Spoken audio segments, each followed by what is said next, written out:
Welcome to Sleepless Philosophers. What if the truths of modern psychology were never modern at all? What if everything we know today about the mind, the biases, the triggers, the mental traps, was already discovered by people sitting in silence centuries ago? Before labs, before therapy, before textbooks and TED Talks, there were monks in the mountains and stoics in the markets. There were barefoot sages and grim old emperors scribbling secrets onto wax and stone. This video is about the 100 ancient philosophy concepts that predicted modern psychology, and not in vague metaphor, but with eerie specific precision.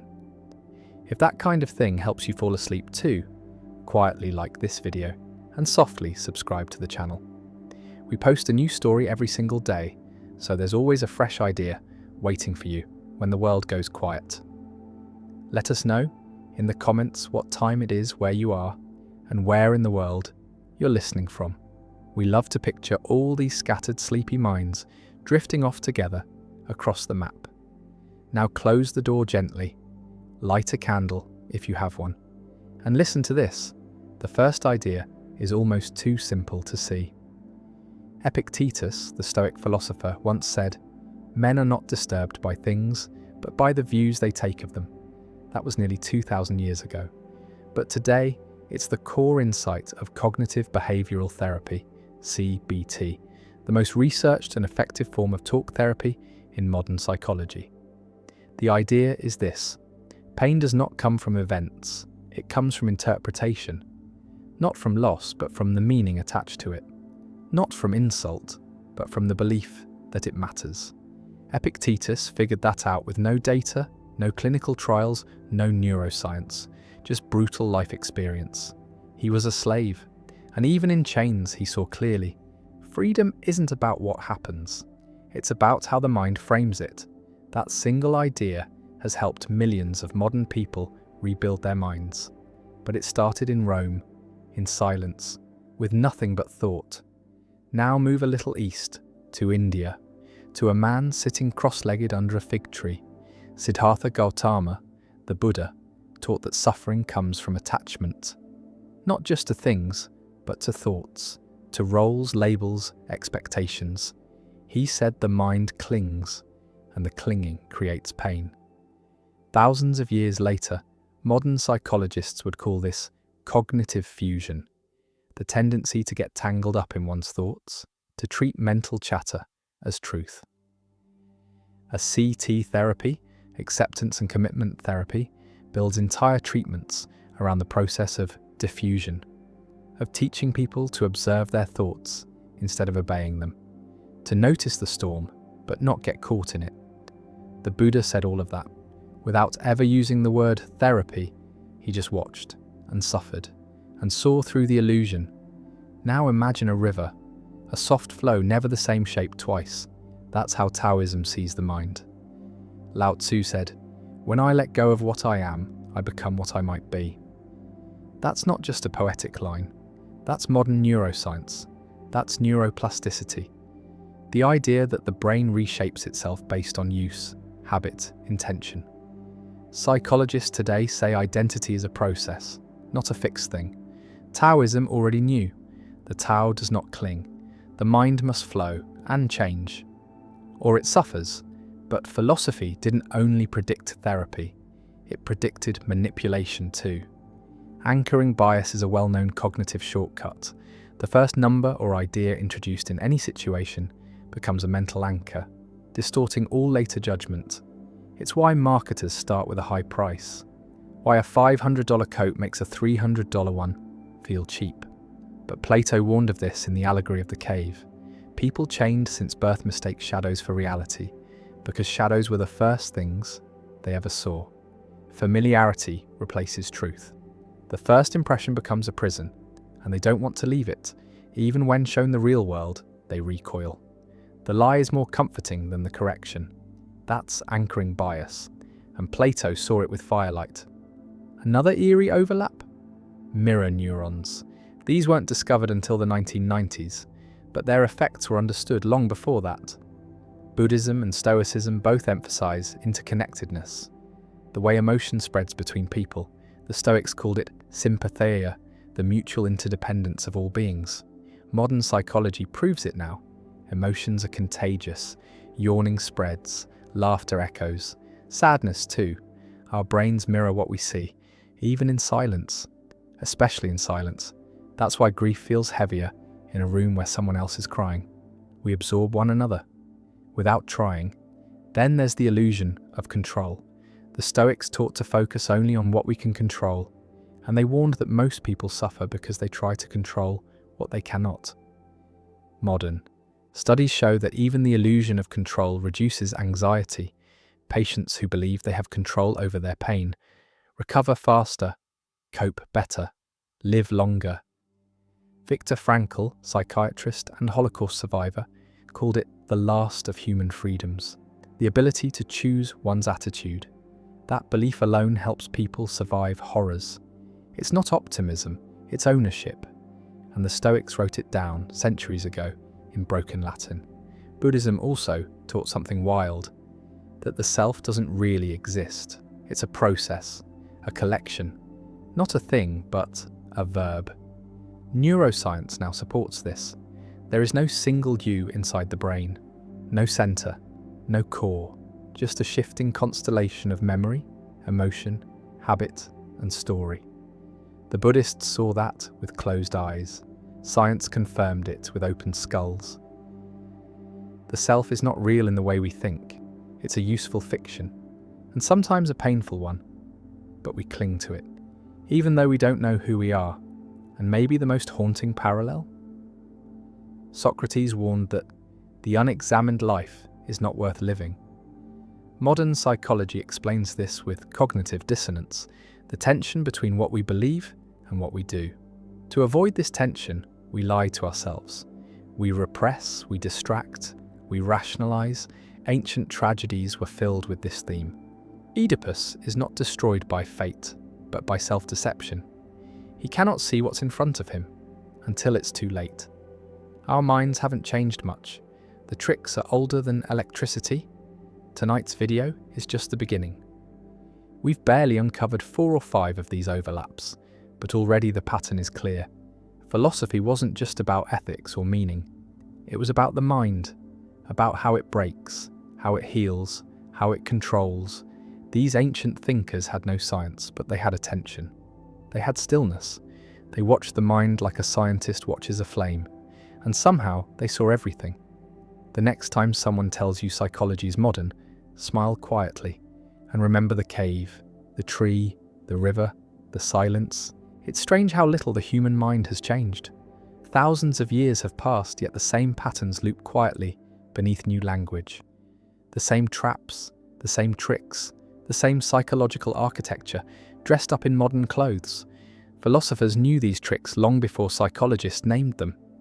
They saw the illusions of the mind, not through machines, but through meditation, war, solitude, power, and suffering. Let's look at a few more tonight. One of the most powerful manipulations in psychology is the illusory truth effect, the tendency to believe something simply because it's repeated. It doesn't matter if it's false. If it's familiar, the mind relaxes. Repetition becomes reality. That's why propaganda works, why rumors spread, why lies, said often enough, become memory. In 1977, psychologists Lynn Hasher, David Goldstein, and Thomas Topino proved this in a lab.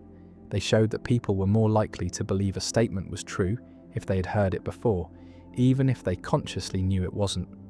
Just hearing it again was enough. Familiarity tricks the brain. But this is not a new discovery. Ancient philosophy hinted at it constantly. The Stoics warned against public opinion. Marcus Aurelius wrote, "Everything we hear is an opinion, not a fact. Everything we see is a perspective, not the truth." He didn't have data. But he had Rome, a city full of politics, gossip, and echo chambers. He noticed something. People don't believe what's true. They believe what's familiar. The ancients called it rhetoric, illusion, Maya. Today we call it mass psychology, but the shape is the same.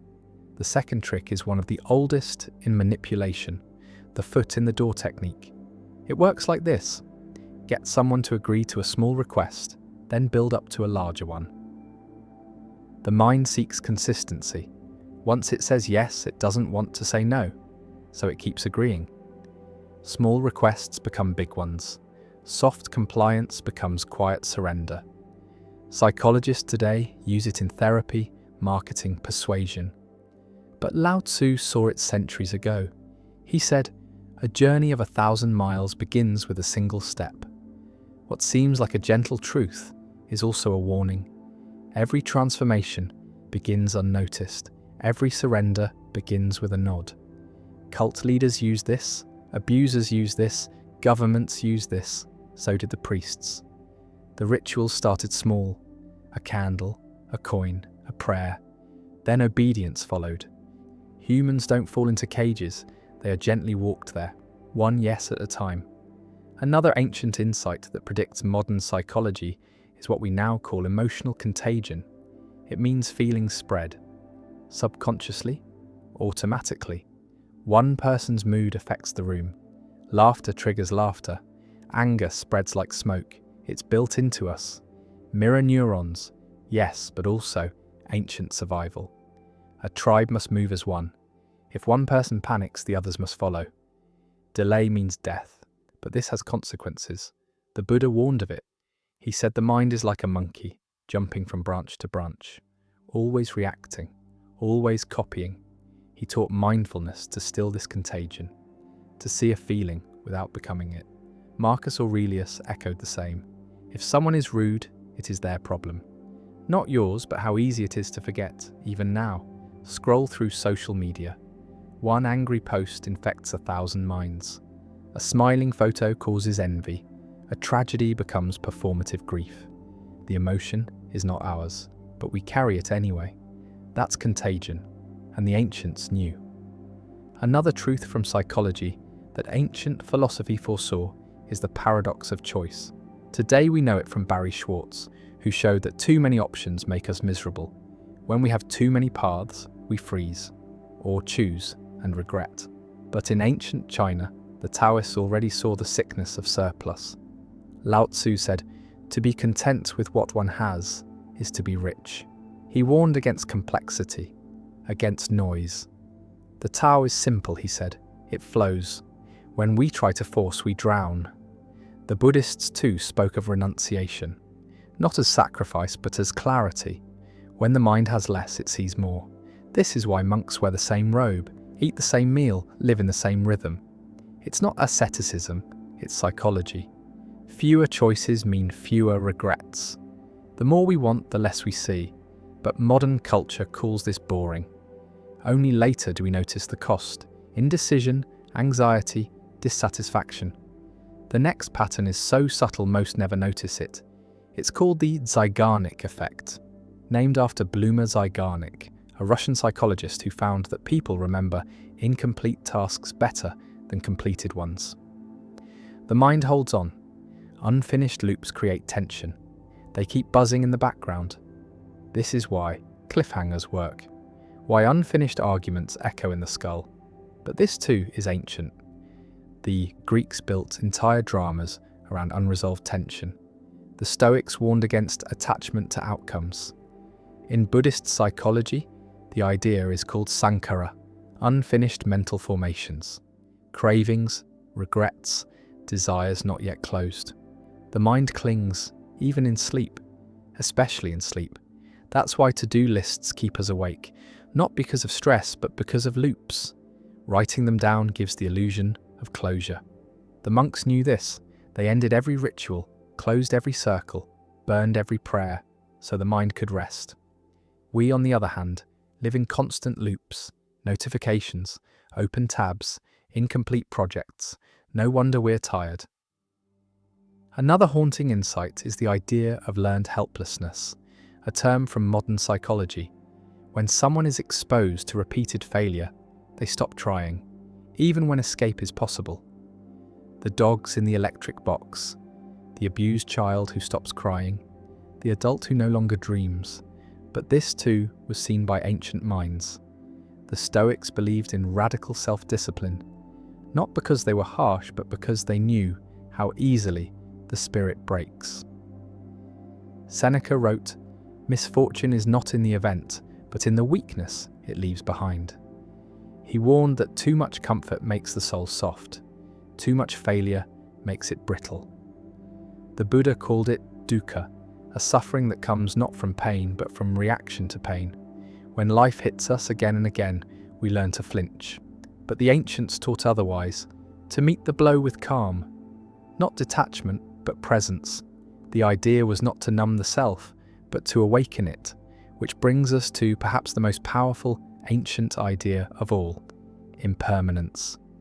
In modern psychology, this is used in dialectical behavior therapy, DBT, where patients learn to ride emotional waves, to know that no feeling is final. But ancient philosophy was soaked in this truth. The Stoics said, "This too shall pass." The Buddhists said, "Everything that arises will cease." Heraclitus said, "You cannot step into the same river twice." They were all saying the same thing: do not trust the present moment to stay. The good will leave. The bad will leave. The storm comes. The storm ends. That is the only constant. And in that truth, there is strange comfort. Because if nothing lasts, then no pain lasts, and no mistake defines us. It all flows. Just like the mind. Just like this story. Some truths are so old we forget they were ever discovered. They feel instinctive, as if we were born knowing them. But behind many of those quiet instincts lies philosophy, ancient, methodical, and far more precise than it gets credit for. Tonight, we'll keep unfolding how ideas from centuries ago map perfectly onto modern psychological science. Let's start with something that sounds light, almost playful: reverse psychology. Today, it's a known manipulation tactic. Tell someone they can't have something, and suddenly they want it more. Ban a book, and it becomes a bestseller. Tell a child not to touch something, and their fingers burn with curiosity. But why does this happen? Psychologists call it reactance, a mental rebellion against perceived control. Humans hate being told what to do. The moment autonomy is threatened, the mind pushes back. This was formally named in the 1960s, but the Taoists already described it thousands of years ago. Lao Tzu warned that the more laws are posted, the more thieves appear, that the more you restrict, the more you provoke resistance. He said, if you want to shrink something, you must first allow it to expand. That's not just poetic, it's strategic. When people feel free, they are less reactive. When they feel coerced, they turn wild. Nietzsche understood this too. He said, the serpent which cannot cast its skin has to die. He saw repression as a sickness, that when the will is suppressed, it grows claws. Reverse psychology isn't just a trick, it's a reflection of human autonomy and how fragile it is when threatened. Now consider another concept, anchoring bias. It's one of the most quietly devastating distortions in the modern mind. The first piece of information we hear in any situation becomes the mental anchor for everything that follows. If a jacket is labelled $500, the $200 one feels cheap. If a news story says a man was aggressive, we filter all later details through that lens. The first impression becomes the standard. All else is measured against it. Psychologists have studied this extensively.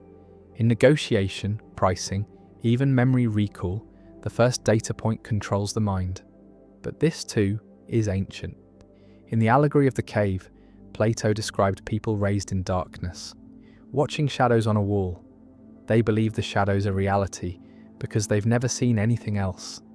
And when one escapes and sees the truth, sunlight, trees, real forms, he returns to tell the others. But they don't believe him. They reject it because it doesn't match the anchor they already have. Familiarity becomes truth, not accuracy. Plato didn't call it anchoring bias, but that's exactly what he described. The first exposure becomes the framework. Everything else is measured from it. Now take the Ben Franklin effect, another psychological oddity. It states that if someone does a favor for you, they are more likely to help you again. not because they like you, but because their brain wants to stay consistent. Cognitive dissonance kicks in. Why would I help this person if I dislike them? The brain resolves the contradiction by deciding, I must like them after all. Franklin himself used this to turn political rivals into allies by asking them to lend him a book, and it worked, but the logic behind it is much older. The Stoics often wrote that action precedes emotion. Epictetus said, if you want to be kind, act kindly. The behavior shapes the identity. Buddhist practice teaches the same. They didn't wait to feel compassion. They practiced it until the mind followed. Psychology now calls this behavioral activation. Act first, feel later. Identity is not a fixed trait. It's the residue of behavior, and behavior can be chosen. Another ancient concept now central to psychology is the spotlight effect. The mistaken belief that others are paying more attention to us than they really are. People walk into a room thinking everyone noticed their pimple, their shoes, their awkward gesture, but no one is watching. Everyone is too busy worrying about themselves. Modern psychology confirms this. We vastly overestimate how much others notice or remember about us. The Stoics knew this without surveys or social experiments. Marcus Aurelius reminded himself, people are too caught up in their own affairs to care much about yours. He wasn't minimizing others, he was freeing himself from shame, from overthinking, from the illusion that the world watches our every move. Taoism echoes the same idea. The Tao doesn't boast, it doesn't need to be seen. The wise man, it says, does not compete, so no one competes with him. Invisibility becomes freedom. Another prediction from ancient thought is the framing effect. The way something is worded changes how it is perceived.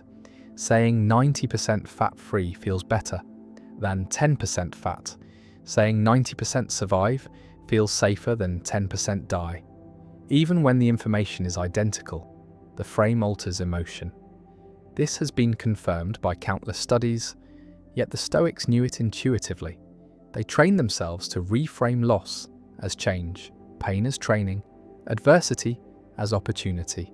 Seneca said, "We suffer more often in imagination than in reality." That is the art of framing. To reinterpret pain, to step back from the surface and see a different meaning. Buddhism calls this right view, seeing the same situation from a lens that reduces craving and increases clarity. The reality doesn't change, but the meaning does. That's the frame. One of the more chilling psychological insights, gaslighting, also has ancient roots. Today, we know it as a form of manipulation, where the abuser makes the victim question their own perception, memory, or sanity. But the Greek playwright Euripides wrote stories about this 2,500 years ago. In Medea, Jason betrays Medea and then blames her for reacting. He calls her irrational, emotional, unstable after stealing her home and family. The technique is the same. Break a person's reality, then use the confusion as proof of their instability. In modern terms, psychological abuse. In ancient terms, tragedy. The Greeks didn't use clinical labels, but they knew how the mind unravels when its truth is denied. Another eerie parallel is the use of rituals. Today, psychologists recognize that rituals, when voluntary, reduce anxiety, increase focus, and enhance emotional regulation, even small ones. Athletes perform rituals before games, soldiers before battle, children before bed. Why? Because predictability soothes. The brain relaxes when it knows what's coming. Ancient philosophy built entire systems around this. Stoics began each day with premeditatio malorum, the mental rehearsal of loss. Buddhists had gathas, short chants to anchor attention. Taoists moved with breath. These weren't superstitions, they were neurological technologies. Rituals created structure in chaos. The body knew what came next, the mind followed. And then there's moral licensing, the tendency to do something unethical, after doing something good. Donate once and you feel entitled to indulge. Help someone, then snap at a stranger. The mind keeps a hidden moral scoreboard. Psychologists know this as a bias, but ancient philosophy called it pride. Hubris, the idea that righteousness, when worn too tightly, turns to blindness. The Stoics warned, virtue is not a performance. It must be continuous, invisible, sincere. Otherwise, it becomes currency. A trade, and once goodness becomes a license, it becomes corruption. These are just a handful of patterns, but the conclusion is becoming impossible to ignore. What we call modern psychology is often a rediscovery, a rewording. The ancients saw everything we are only now beginning to understand. They saw the illusions, the traps, the gentle looping madness of the human mind, and they wrote it down, quietly, in ink and ash. What happens when a mind believes its own stories too much? When thoughts stop being suggestions and start feeling like commands? Modern psychology calls this cognitive fusion, the process of becoming entangled with one's thoughts, mistaking them for truth, obeying them without question. It's a foundational insight in acceptance and commitment therapy, but the Buddhists knew this long before psychology had the vocabulary. They called it attachment to thought, the idea that the mind produces endless waves, and suffering comes not from the waves themselves, but from grabbing hold of them. The Buddha taught to observe thoughts like clouds passing in the sky, to say, this is a thought, not this is me. Thousands of years later, psychologists would echo this technique. They'd tell patients to imagine their thoughts on leaves floating down a stream, to notice them, not resist them, not believe them, but the insight was always there, hidden in the silence of monastic halls, in the breath of still statues, in the desert minds of wandering monks. Detachment, not as coldness, but as freedom. Freedom from mistaking every mental flicker as identity. Another psychological principle is the idea of schemas, mental frameworks built from early experience, shaping how we interpret the world. If someone learns that love is conditional, they grow into adults who expect rejection. If someone is taught that failure defines them, they fear trying. Schemas are powerful. They filter everything. But the Stoics predicted this too. They said the mind is trained by repetition, by belief, by habit. Marcus Aurelius asked, does the thing itself harm you or your opinion about it? Epictetus said, first say to yourself what you would be, then do what you have to do. These aren't motivational quotes. They are recognitions of schema. That belief precedes perception, that what you believe shapes what you see. Cognitive behavioral therapy is built on this premise. Change the thought, change the feeling, change the behavior. But it's an echo of dusty scrolls and cloaked philosophers sitting in broken amphitheatres. Another concept is hedonic adaptation, the psychological phenomenon where people quickly return to a baseline level of happiness after positive or negative events. Win the lottery, feel joy, then normalize. Lose a job, feel panic, then adjust. The mind stabilizes. But ancient thinkers already mapped this. The Stoics practiced negative visualization, not to make themselves miserable, but to prevent delusion. They imagined losing everything they loved, their health, their wealth, their lives, not to scare themselves, but to soften the shock when change arrived.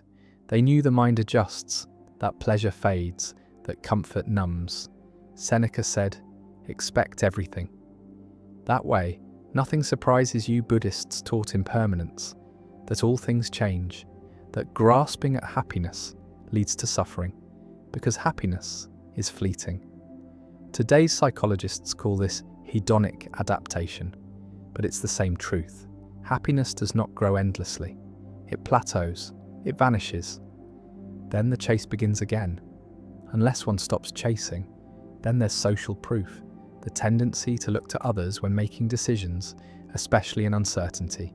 If a crowd runs, we run. If others laugh, we laugh. If everyone believes something, it must be true.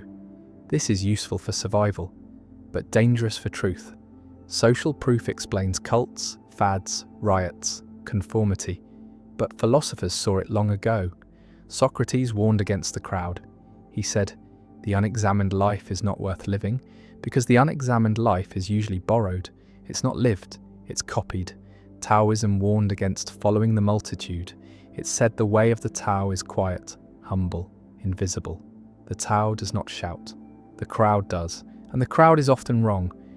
Today, social psychologists run experiments to prove this. People agree with false answers just to fit in. But the ancients already understood. Truth is not a democracy. Another eerie overlap is locus of control, whether a person believes they control their life or are controlled by fate. Psychologists today call this internal versus external locus. Those with an internal locus believe they influence their destiny. Those with an external locus believe they are victims of circumstance. The Stoics taught radical internal control. They said, some things are up to us and some are not. And that serenity comes from focusing only on what is.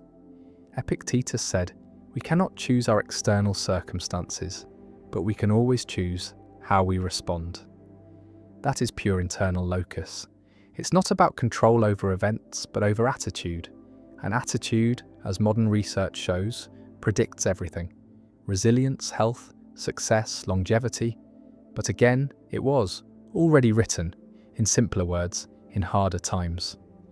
One of the most fascinating overlaps is between mindfulness meditation and metacognition. Metacognition is the ability to think about thinking, to observe one's mental state from a distance. It improves emotional regulation, reduces impulsivity, increases self-awareness. But this is exactly what ancient meditation trained. The Buddha didn't use the word metacognition. He simply taught breath awareness. Watch the mind, he said. Watch it rise, watch it fall. Do not follow, do not fight. Just see. That is metacognition, awareness of awareness. It calms the nervous system. It rewires the brain. The modern science proves it. But the monks knew.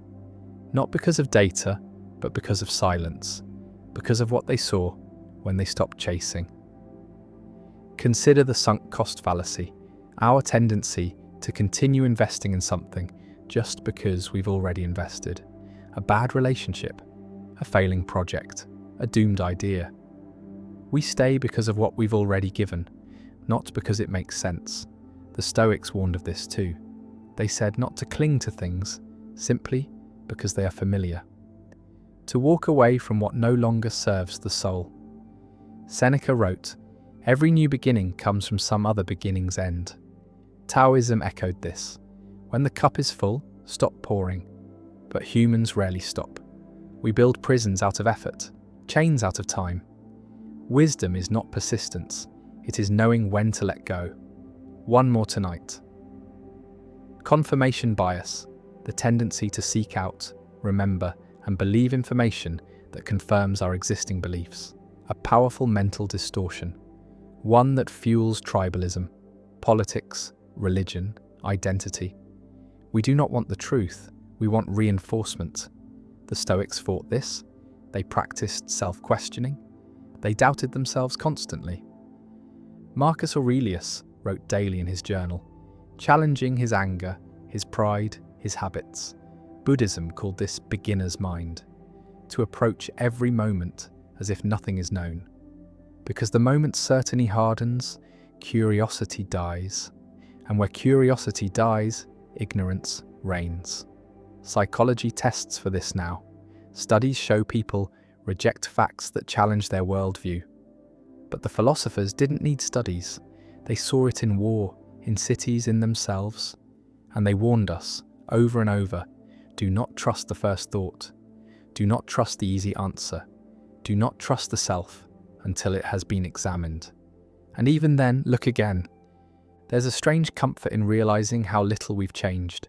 Centuries pass, cultures rise and fall, languages evolve, but the inner architecture of the human mind remains uncannily stable. What frightened people 2,000 years ago still frightens us now. What confused them, what drove them, what healed them still applies.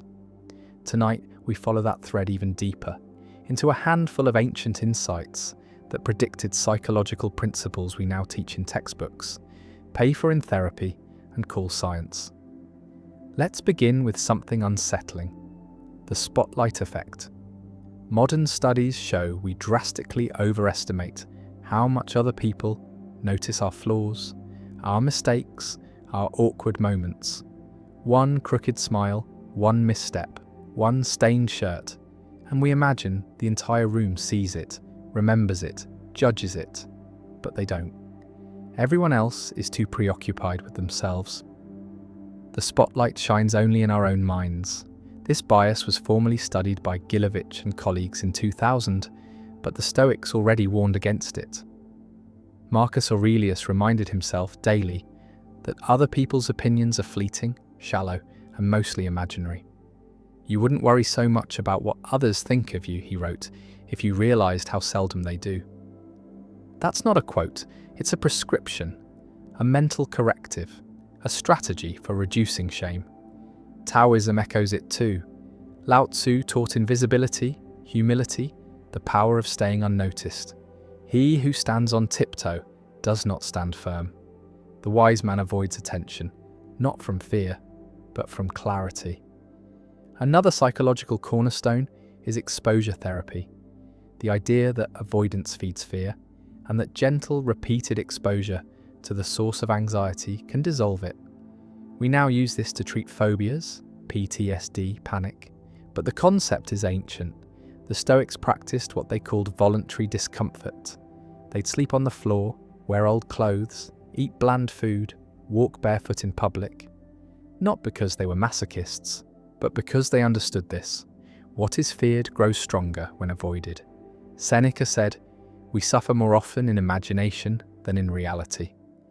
By confronting the feared thing, even in small doses, the mind learns, this is survivable. This is not the end. Buddhism taught something similar. Mindfulness was not about escaping fear, but sitting with it, watching it arise, peak, dissolve. No resistance, no suppression.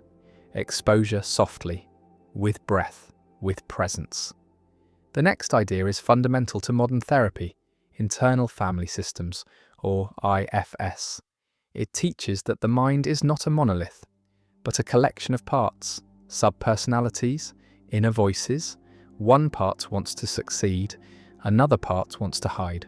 One protects, another sabotages. The goal is not to silence these voices, but to understand them, to integrate them.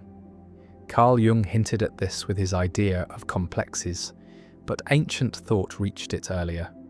In the Bhagavad Gita, Arjuna wrestles not just with war, but with himself. Multiple inner forces pull him: duty, fear, ego, surrender. The Gita reads like a dialogue between internal selves. Even Greek tragedy captured this multiplicity. Orestes, Antigone, Medea, torn between roles, duties, emotions. They are not simple characters. They are systems of conflict. Buddhism taught that identity is an illusion and that clinging to a fixed self causes suffering.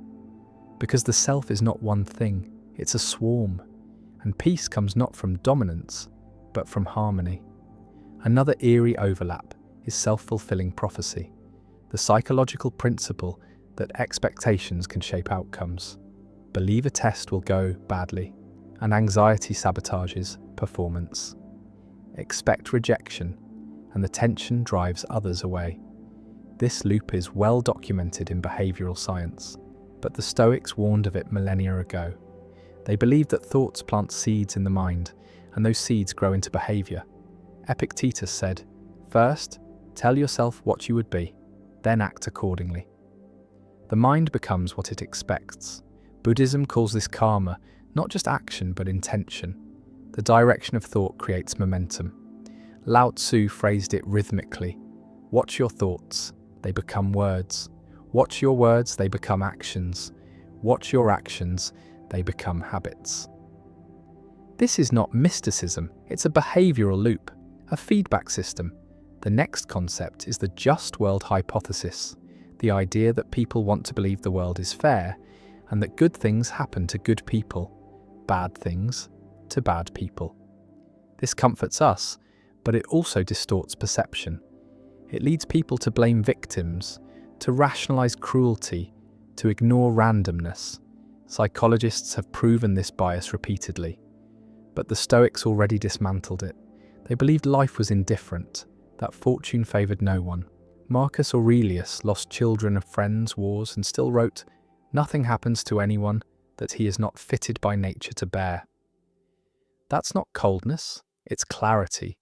The Buddhists taught it too. Suffering is not always deserved. The world is not moral in the way people want it to be. It is change. It is cause and effect. It is motion, not justice.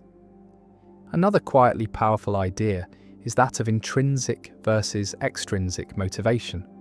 Modern research shows that people perform better, feel happier, and persist longer when they act from inner values rather than external rewards. But this was always known. The Stoics defined virtue as the only true good. Everything else was indifferent. Fame, wealth, praise, they come and go. Only character remains. Epictetus taught that freedom is doing what aligns with nature, not what earns applause. Taoism taught Wu Wei, action without force, without chasing. The Tao flows naturally. The wise do what is right, not what is rewarded. Even early Christian mystics spoke of the danger of spiritual pride, doing good for the sake of recognition. The mind can be corrupted by praise as easily as by punishment. And now, consider delay discounting, the human tendency to prefer smaller, immediate rewards over larger, delayed ones. It explains addiction, procrastination, overspending. We discount the future, but the ancient philosophers trained against this. They taught patience as a discipline. Seneca wrote, "It is not that we have a short time to live, but that we waste much of it." The Stoics believed in planning for death, not morbidly, but to clarify value. If life is short, then what lasts? Not pleasure, not wealth, but wisdom, courage, integrity. Buddhism too warned against instant gratification. The middle way was a rejection of both indulgence and asceticism. Balance, timing. Taoism taught that fruit ripens in its own time, that forcing the branch breaks it. So wait, breathe, trust the rhythm. And finally, tonight, identity foreclosure. A modern psychological term for when someone commits too early to an identity without exploring alternatives. A young person becomes a lawyer because their parents wanted it, or a man adopts political beliefs without questioning them. This can lead to rigidity, regret, confusion. The ancients warned of this too. The Delphic maxim, know thyself, not be yourself, not define yourself, but know Socrates spent his life asking questions, not answering. Because identity, to him, was not a declaration, it was a process of discovery. Taoism rejected fixed identity altogether. When I let go of what I am, said Lao Tzu, I become what I might be. Freedom begins with not knowing, and then walking. The mind craves control, yet swims in chaos. It wants certainty, yet lives in a world ruled by chance, decay, and illusion. That conflict between control and reality is where much of human suffering takes root. And once again, ancient philosophy saw it clearly, long before the language of psychology could explain it. Let's begin with locus of control. Psychology defines this as the degree to which people believe they control their own life. An internal locus means one believes they can influence outcomes through their actions. An external locus means one believes fate, chance, or others hold the reins. People with a strong internal locus tend to be more resilient, more proactive, more mentally healthy. But where did this idea begin? The Stoics, always. They drew a clean line between what is up to us and what is not. The weather, death, the behaviour of others, none of that belongs to us. Our opinions, choices, responses, those do. Epictetus taught this not as theory, but survival. He was born a slave, crippled, powerless by worldly standards. Yet he wrote, "No man is free who is not master of himself." This is internal locus in its purest form, a rebellion not against events, but against helplessness. The Buddhists taught something adjacent. They believed that suffering comes not from pain itself, but from clinging to outcomes. The illusion that life should be different, that things should go our way. When we release this expectation, we return to presence, and in presence we find power. Another deep insight from ancient philosophy, and now a foundational principle in behavioral psychology, is operant conditioning. B.F. Skinner explored how behavior is shaped by rewards and punishments. But long before that, Confucius observed that people become what they repeat. He believed that virtue wasn't an inner gift, but a cultivated habit. Repetition, ritual, social reward. That's operant conditioning in philosophical robes. Buddhism took it further. Karma, in its original form, wasn't mystical justice. It was pattern recognition. Thoughts lead to actions, actions to consequences, consequences to habits, habits to identity. The feedback loop is not punishment, it is structure. When the mind clings to pleasure, it is rewarded, then addicted. When it clings to fear, it is rewarded, then imprisoned. The ancient teachers didn't need labs. They watched people, carefully, and wrote it all down. Consider also the psychological concept of learned helplessness. Seligman's dogs were trapped in cages where shocks were unavoidable. Eventually, even when escape became possible, they didn't try. They had learned they were powerless. Humans do this too. A child scolded for asking questions learns not to speak. A woman punished for honesty learns to lie. A man who fails enough times stops trying. The Stoics knew this danger. They taught that the will must be exercised, like a muscle. That passivity is death. Seneca warned against drifting through life. He said, "It is not because things are difficult that we do not dare. It is because we do not dare that they are difficult." That is the antidote to helplessness. Agency. And agency begins in thought. The Taoists approached this differently. They didn't resist helplessness. They flowed with it. Wu Wei, non-resistance, let go. Stop trying to control what cannot be controlled. Paradoxically, this restored power. Because power isn't force, it's clarity.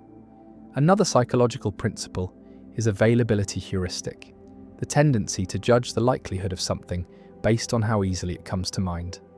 Hear of a plane crash, and flying feels dangerous. See a robbery on the news and the city feels unsafe, even if statistics say otherwise. The Stoics warned about this too. They distrusted emotion-laced impressions. Marcus wrote, "The things we fear are not the things themselves, but our opinion of them." He believed most fear was imagination, not reality. Buddhism said the same. The first arrow is the event. The second arrow is the story we tell. Most suffering is from the second arrow. Modern psychology confirms this. The mind exaggerates rare but vivid events.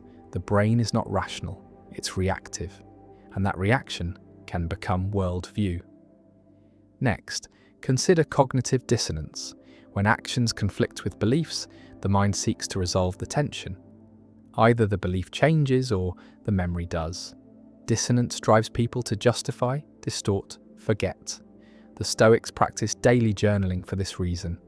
To examine dissonance, to name it, to resolve it with honesty, not denial.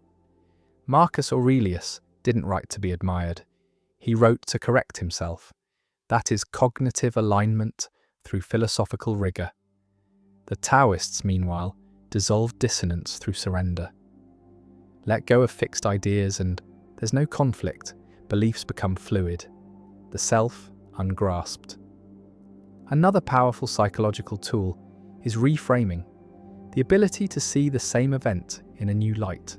A breakup becomes a lesson, a failure, a redirection. Psychologists use this to treat trauma, addiction, depression. But ancient philosophy lived in reframes. The Stoics believed that nothing is good or bad except our thinking. Epictetus said, "Men are disturbed not by events, but by the view they take of them." Buddhism taught that suffering is often an interpretation, that all experience is filtered. Reframing is not denial, it is power. It takes the same facts and changes the meaning. Meaning, as Frankl taught, is everything. Even in a concentration camp, he found that those with meaning could survive. Not because meaning is soft, but because it's structural. It holds the psyche in place. Another pattern is social comparison theory. Festinger described how we evaluate ourselves by comparing to others. Social media inflames this, but the ancients were already allergic to it. The Stoics warned against envy. Marcus wrote, "Do not waste what remains of your life in speculating about others." Envy, they said, is a thief of peace. Buddhism taught mudita, sympathetic joy, rejoicing in others' success. Taoism simply ignored status altogether. The Tao doesn't care who wins, it flows under mountains and kings alike. And finally tonight, projection, a defense mechanism where one attributes their own unwanted feelings to others. An angry man accuses others of hostility. A fearful woman sees threats everywhere. Jung explored this in depth, but the Greeks told this story through Narcissus. He saw himself in the water and thought it was another, couldn't see the self in the reflection. The Buddha warned that what we hate in others often reveals what we resist in ourselves. The wise, he said, do not react, they look inward, because the war is rarely out there, it is within. The mind lies gently, constantly. It tells stories not to deceive, but to protect, to make meaning where there is none, to explain the unbearable, to soften the jagged. Psychology calls this confabulation, a fabricated or distorted memory made unconsciously, a patch in the tapestry, not to manipulate, but to maintain the illusion of coherence. The brain wants a clean story, even if it must invent it. But this quiet distortion was known to ancient thinkers. The Stoics didn't call it confabulation, but they distrusted memory. Marcus Aurelius wrote to himself not because he remembered clearly, but because he didn't, because truth fades, because the mind, if left alone, rearranges pain into palatable form. Buddhism took it further. Memory, like all phenomena, was seen as impermanent, not sacred, but slippery. A dream retold by a dreamer. The Taoists simply smiled. They didn't trust language to hold truth, let alone memory. They believed the truest things were unspeakable, that what could be named was not the eternal Tao. Another modern insight, the Dunning-Kruger effect. The less people know, the more they believe they understand. Incompetence masks itself. Arrogance is loud. This too is ancient. Socrates, wandering barefoot through Athens, declared himself the wisest only because he knew nothing. He watched politicians, poets, craftsmen, people who believed they knew, and he saw their certainty as blindness. Taoism taught that the greatest wisdom is silence, that those who speak do not know, and those who know do not speak. The Stoics warned against pride in opinion. Epictetus said, "It is impossible for a man to learn what he thinks he already knows." What modern psychology studies with graphs, the ancients whispered through metaphor, through observation, through humility. Another truth, decision fatigue. The more choices we make, the worse our decisions become. Willpower drains like a muscle. Judges become harsher later in the day. Shoppers make impulsive purchases. The ancient world knew this before marketing teams ever existed. The Stoics simplified their lives to preserve judgment. They wore simple clothes, ate simple food, made routine choices routine to save energy for the important ones. Seneca said, "It is not the man who has too little, but the man who craves more, that is poor." Buddhism called it renunciation, not rejection of the world, but reduction of noise. Too many desires scatter the soul. The Taoist sage moves through life like water, unburdened, flexible, guided not by preference, but by flow. Less choice, more clarity. Another principle, the negativity bias, the tendency of the human mind to give more weight to negative experiences than positive ones. A single insult outweighs 10 compliments. A single failure haunts longer than 10 victories. This is evolutionary. Pain signals danger. Survival depends on remembering it. But the ancients anticipated this psychological tilt. The Stoics trained themselves to detach from both praise and blame, to walk the middle path, untouched by either. Marcus reminded himself, if someone speaks badly of you, continue to live in a way that proves them wrong. Buddhism taught equanimity, upekkha, a state of even-mindedness, to not cling to good or resist the bad, because both are impermanent, both distort. Taoism said, misfortune is hidden in fortune, fortune is concealed in misfortune. They are twins, attached, so hold neither tightly, drift softly. Then there's the idea of priming, the psychological phenomenon where exposure to one stimulus influences response to a later one. Read a word related to old age and people walk slower. Watch a horror film and shadows feel alive. The mind is not a sealed room, it's a sponge. Ancient rituals understood this. The Stoics began the day with reflection, premeditatio malorum, the imagining of what might go wrong. Not to summon fear, but to steel the nerves. To prime resilience, Buddhists recited gathas, short verses to anchor the mind. To seed presence before chaos arrived, Taoist practices used breath, posture, sound to shape perception from the inside. These were not decorations, they were primes, signals to the nervous system. The ancients didn't talk about cognitive schemas. They built them, slowly, with rhythm. Another modern insight is the default mode network, the part of the brain that activates when we're not focused. It's associated with self-referential thought, rumination, time travel of the mind. Overactivity here is linked to depression and anxiety. The ancients didn't scan brains, but they observed restlessness. Buddha saw the monkey mind, jumping, scratching, chattering. He prescribed mindfulness, not as an escape, but as medicine. Attention brought gently back to breath, back to now.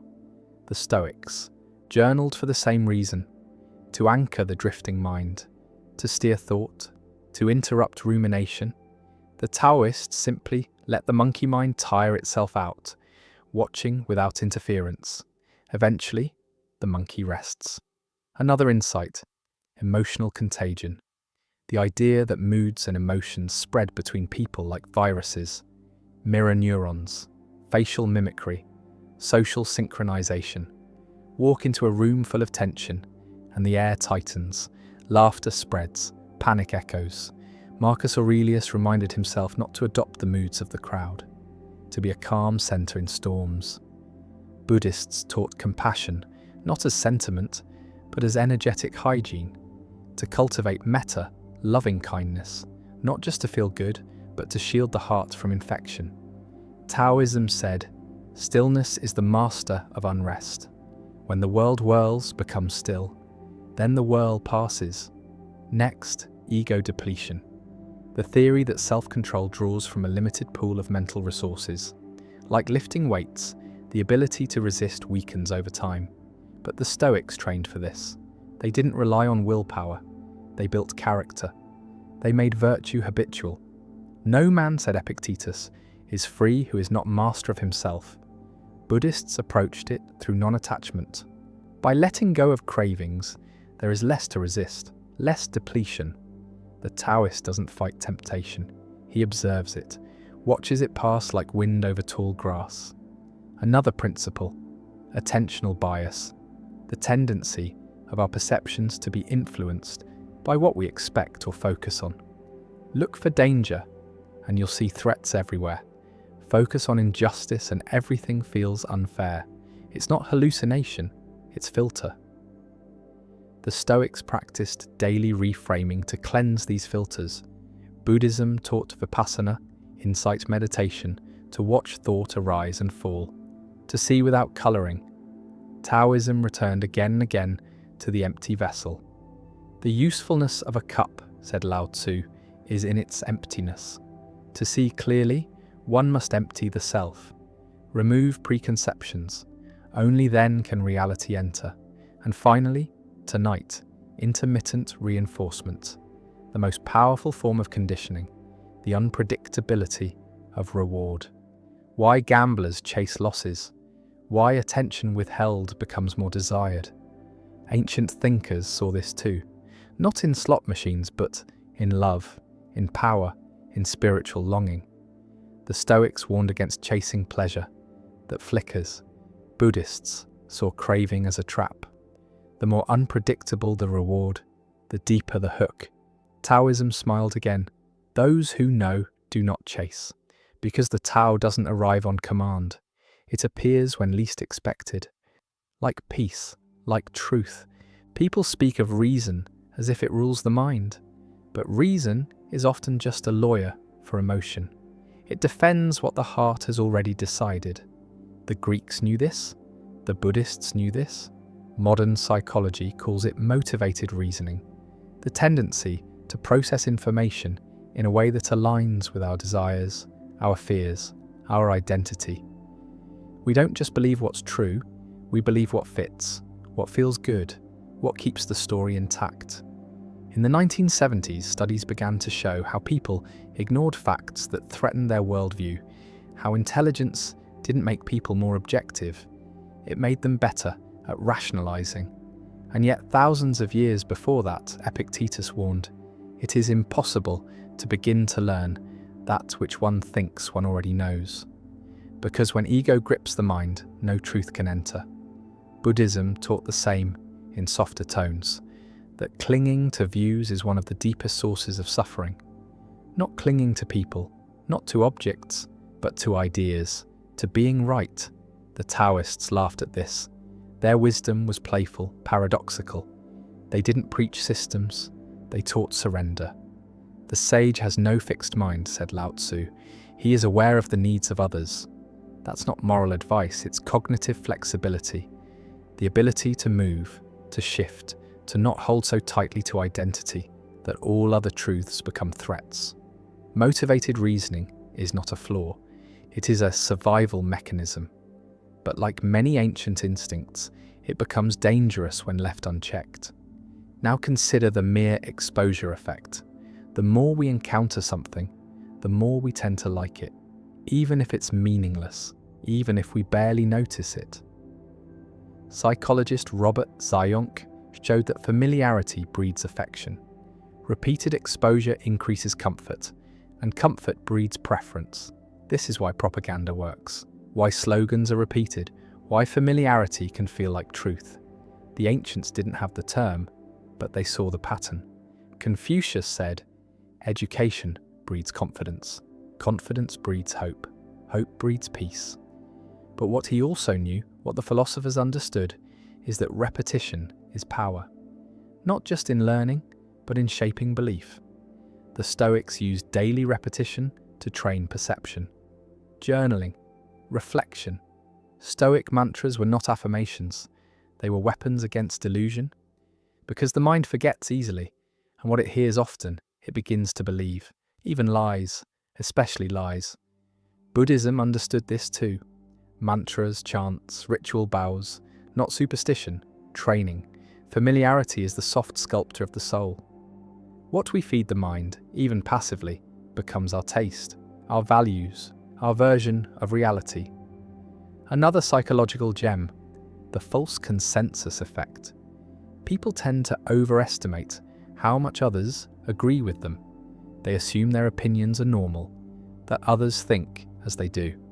This bias distorts perception and breeds tribalism. And yet Marcus Aurelius wrote, "The opinion of 10,000 men is of no value if none of them knows anything about the subject." Truth isn't found in the crowd, it's found in clear thinking.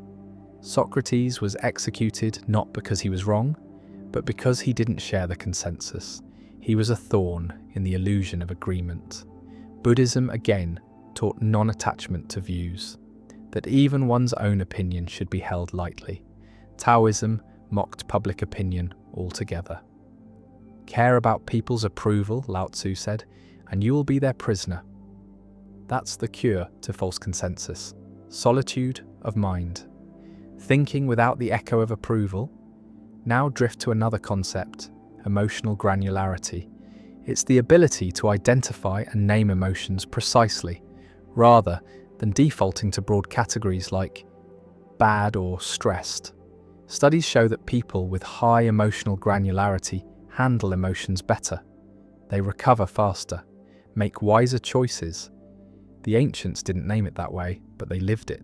Stoic journaling wasn't just reflection, it was categorization. Marcus Aurelius asked himself what exactly he felt and why. Not I'm angry, but am I frustrated, annoyed, threatened? Buddhism had over 100 words for mental states. Wholesome, unwholesome, neutral. Each one to be observed, known, not judged. Because once something is named, it loses its grip. The Taoist approach was even subtler. Don't name, just feel. Let it move through. It will name itself. Another overlap is the spotlight effect, revisited now from a different lens. We overestimate how much others notice us, but deeper than that, we underestimate how little they care. That's not cold, that's liberating. The Stoics said, "You are not the center of the universe." A radical relief. People are thinking about themselves, their flaws, their dramas. If they judge, it's fleeting. Buddhism calls this anatta, no self, the illusion of a solid and central identity. We are not being watched, we are barely noticed. This isn't nihilism, it's freedom. Live then, not for applause, but for alignment. Next, framing effects. People make different choices depending on how information is presented. A glass half full feels different than one half empty. People avoid risks when framed in gains, but take them when framed in losses. The Stoics trained to see beyond frames. They questioned appearance. They asked, what is this really? A pile of gold, or just shiny rock? A compliment, or a sound wave? A threat, or just words? Buddhism trained perception to see through illusion, to see things as they are, not as they appear. The Taoist frame is the most radical. It denies duality altogether. Good and bad, light and dark, all part of the same river, all just shifts in shadow. Now pause with confirmation bias again, but from the angle of suffering. The mind once hurt seeks evidence it is still under attack. Someone abandoned looks for signs of abandonment. Someone betrayed sees betrayal everywhere. Pain seeks proof it was justified. But Marcus warned, don't fill your mind with imagined troubles. Pain warps perception. The Buddha said, holding on to anger is like grasping a hot coal. It burns inward. Confirmation bias turns suffering into story, and story into identity. But it can be interrupted with awareness, with breath, with repetition of clarity. One last thread tonight. Psychological distance. The further something is from our immediate experience, whether in time, space, or identity, the less real it feels. A tragedy across the ocean is felt less than one next door. A decision's long-term impact feels distant, unmotivating. Buddhism saw this as illusion. That separateness is a trick of perspective, that the suffering of another is our own. The Stoics saw all of humanity as one body. What injures the hive injures the bee. Taoism didn't distinguish at all. Everything part of one movement. No here or there, no now or later, just presence, just flow. Psychology explains this with construal levels and empathy gaps. But the ancients didn't need experiments. They only needed stillness, silence, and the ability to see clearly. There's a strange sadness in watching the mind try to protect itself and accidentally make things worse. A sadness in how we brace against pain, only to invite more of it. In psychology, this is called experiential avoidance, the tendency to push away uncomfortable thoughts, feelings, and memories. The more we resist, the more they persist. But the ancients warned of this too. The Stoics called it the futility of resistance. Marcus Aurelius wrote, "If it is endurable, then endure it. If it is not, then stop complaining." That's not cruelty, it's an instruction. To let the wave pass through, not build a wall against it. Buddhism turned it into meditation. Sit with the sensation. Don't move, don't fix, don't flee. Notice how it changes. Watch it fade. Avoidance fuels anxiety. Acceptance dissolves it. Taoism didn't even name the pain. It watched the storm move over the mountains, knowing the mountain need not do anything at all. Let the wind howl. It passes. It always passes. Next is a principle psychologists call cognitive fusion, when people become entangled with their thoughts, believing them to be absolute truths. I failed becomes, I am a failure. I feel unsafe becomes, the world is dangerous. The thought becomes identity. The Stoics practiced something like diffusion. They trained the mind to step back, to see the thought as a cloud, not the sky. Epictetus taught that external events don't disturb us. Our beliefs about them do.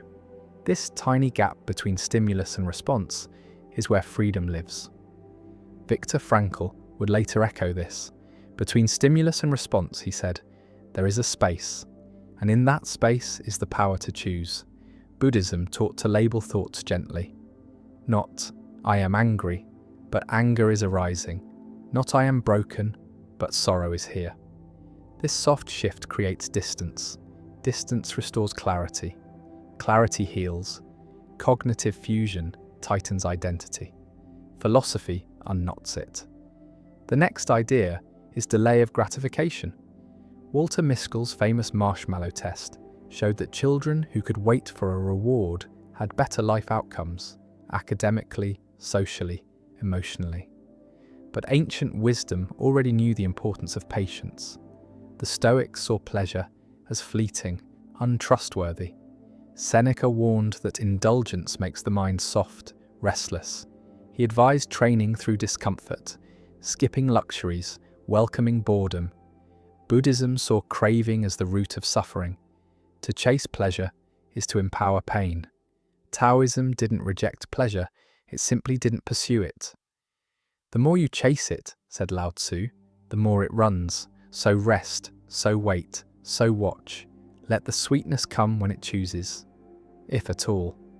Then we meet the anchoring bias. The mind clings to the first piece of information it receives, and all judgments are distorted from there. A first price seen becomes a reference point. A first impression anchors perception. The Stoics trained to see things freshly, without bias. Marcus reminded himself that even a king is flesh, blood, bone, not glory, not aura, just a man. Buddhism called this beginner's mind, Shoshin, to see without preconception, without anchor, every breath new, every moment unshackled. Taoism again removed expectation. If there is no anchor, there is no weight. If there is no frame, the picture can change. Another deeply human distortion, the endowment effect. We overvalue things we already own. A mug we possess is worth more than one we don't. Possession inflates value, but the Stoics lived like they owned nothing. They believed in borrowing from the world. Clothes, homes, even relationships. Everything could be taken. So why cling? Epictetus said, "Never say of anything, I have lost it, but I have returned it." Buddhism called this non-attachment, to hold with open palms. Not because loss won't hurt, but because clinging multiplies pain. Taoism reminded us that ownership is a story. The tree belongs to no one, nor does the sky. We pass through things, they do not belong. Another eerie truth is pluralistic ignorance. Everyone in a group privately disagrees with something, but believes others accept it, so they stay silent. This creates false norms. A room full of people pretending to agree. This is not modern. The Greeks told stories of crowds cheering for things they feared. Socrates died because people stayed silent. The Stoics warned against mobs. Marcus said, "The opinion of the majority is not a proof of correctness." Buddhism taught to act from compassion, not consensus. Taoism taught not to follow the crowd, but the current. The crooked tree lives its life, said Lao Tzu. The straight tree is cut down. Better to be unseen than misled. Better to be quiet than complicit. Then comes the illusion of transparency, the belief that our emotions are more obvious to others than they really are. We blush, we stumble, we think everyone sees, but they don't. They're locked in their own illusions. The Stoics embrace this as freedom. If others don't truly see, then their judgments are shadows. Buddhism called this illusion Maya, a dream within a dream. What we think others see is only what we project. Taoism didn't worry at all. It let people think what they wished. What matters is the river, not the ripples. One more distortion, the sunk cost fallacy. We continue with something, not because it's wise, but because we've already invested time, money, emotion. But the Stoics were cold surgeons. They taught cutting away what no longer serves. Don't persist in a mistake just because you've spent a long time making it. Buddhism said, let go or be dragged. The past is not debt, it is gone. Taoism smiled. If a branch breaks, let it fall. Don't climb onto it. Don't chase it down the river. Walk on. The most haunting truth, perhaps, is ego threat. When the mind defends its story of self so violently that it lashes out, shuts down, attacks, all to preserve the illusion of who we think we are. The Stoics didn't trust identity. They saw it as a role, a mask. You are a soul, Marcus wrote, carrying a corpse, not a profession, not a name, just breath, just witness. Buddhism said there is no fixed self. That identity is process. Taoism said the Tao doesn't know its name. Why should you? To protect the ego is to harden. To harden is to break. So soften. So yield. Let the wave move through. Nothing real is threatened. Nothing unreal can last. What happens when a lie is told often enough that it becomes truth? Not factual truth, but felt truth, comfortable truth, familiar truth. This is the illusory truth effect. Repetition makes statements feel more believable, not because they are accurate, but because they are easier to process. The brain mistakes ease for truth. Fluency becomes fact. Psychologists demonstrated this in the 1970s, repeating trivia statements to participants. Even when wrong, repeated claims felt truer than unfamiliar ones. And this is where propaganda thrives, where advertising thrives, but also where the self-construct thrives. The stories we repeat about ourselves, failure, abandonment, strength, shame, become beliefs, not because they're real, but because they are known. Ancient thinkers didn't call this an effect, but they fought it. Marcus Aurelius reread his own thoughts daily to prevent falsehoods from taking root. The soul becomes dyed with the colour of its thoughts. He meant it literally. Repetition stains perception. Buddhism taught the same through mantra, through gatha. Not to hypnotize, but to immunize. Truth repeated is medicine. Lies repeated are disease. Taoism didn't repeat at all. It moved like wind. No mantras, no slogans, just the breath of stillness, again and again. Another phenomenon is the backfire effect. When confronted with contradictory evidence, people sometimes double down on false beliefs. Not because they are irrational, but because identity is at stake. The correction feels like an attack. This was understood by ancient minds. Epictetus warned that debate rarely converts. It is impossible for a man to learn what he thinks he already knows. Buddhism instructed, don't argue, illuminate. Let truth be a mirror, not a hammer. Taoism never debated, it showed. Like water shaping stone, not with force but with time. The ancients knew that resistance strengthens illusion, that the gentlest truths often cut the deepest. The false consensus effect appears again, but now through moral lens. We believe our values are shared by the group, but often we live in echo chambers, surrounded by like-minded voices, mistaking repetition for reality. This creates polarization, division, war. The Stoics taught cosmopolitanism, universal brotherhood. All people, citizens of the same cosmos, not tribe, not section, human. Marcus wrote, "What injures the hive injures the bee." Buddhism said the same. Suffering is not local, it ripples, it spreads. Compassion is not sentiment, it's clarity. Taoism cared little for opinion. It watched patterns, cycles, balance. When beliefs clash, the Tao steps back, and balance returns. Now consider inattentional blindness. When focused on one thing, the mind becomes blind to the rest. Like the famous experiment where people counting basketball passes miss the gorilla walking through the scene. The mind filters ruthlessly. But what is missed? In beauty, in suffering, in truth. The Stoics practiced wide awareness, mindfulness of the full moment. Not just tasks but texture, light, breath, sound. Buddhism formalized this through meditation. Vipassana, open monitoring, see the whole. Don't lock in. Taoism drifted even further. It followed what appeared, no fixation, no tunnel. Let the gorilla pass, let the breath return, let the world be wide again. Another distortion is affect heuristic, when emotional response drives decision more than logic. Fear sharpens danger. Joy dulls risk, love blinds, grief narrows. The Stoics knew emotion as colouring. They practiced apatheia, not coldness but calm clarity, to feel without being ruled.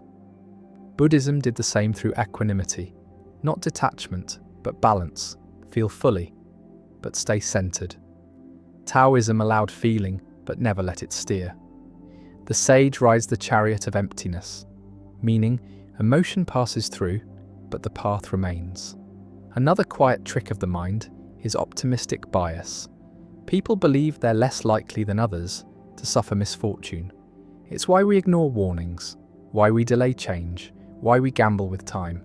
But Stoicism rehearsed misfortune daily. Premeditatio malorum.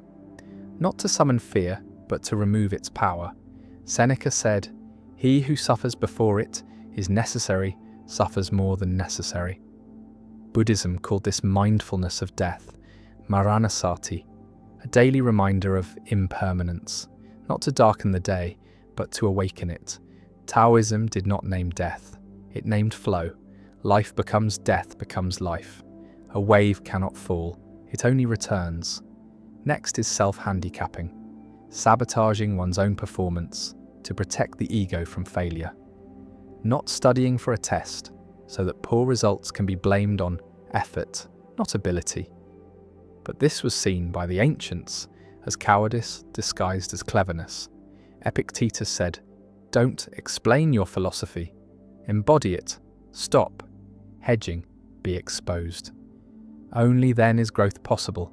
Buddhism warned against self-deception. The mind is skilled at hiding, but truth is found in exposure. Taoism again didn't resist failure. It flowed with it. The reed that bends survives the storm. Another illusion, the planning fallacy. People underestimate how long tasks will take, overestimating their ability. It's hope masquerading as foresight. The Stoics didn't trust hope. Marcus called it a subtle enemy, not because it's wrong, but because it distracts. Do what's in front of you. Not what might be. Buddhism taught presence, only the task, only the now. Planning is dreaming. Taoism never planned. It waited, then moved, then stopped. One more twist of the mind, moral licensing. After doing something good, people feel entitled to slack. A good deed becomes an excuse.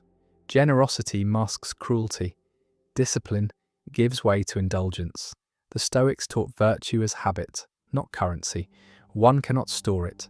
One cannot spend it. It is either practiced or lost. Buddhism warned against spiritual pride. Righteousness is the subtlest poison. Taoism didn't moralize. It watched harmony. When pride arises, the Tao departs. When humility returns, balance flows again. And finally, fundamental attribution error. The tendency to attribute others' behavior to their character, but our own to circumstances. They're late because they're careless. We're late because traffic. They're rude because they're bad. We're rude because we're tired. The Stoics asked for internal judgment and external charity. Judge the self. Excuse others. Buddhism taught compassion for ignorance. All cruelty is confusion. Taoism didn't blame, it observed. The crooked path is still a path. Everyone walks with different winds. Everyone stumbles, and so must we. There's a silence that lives beneath all the noise of the mind, a stillness not made of peace but of perspective. And within that silence something peculiar happens. Awareness returns without effort.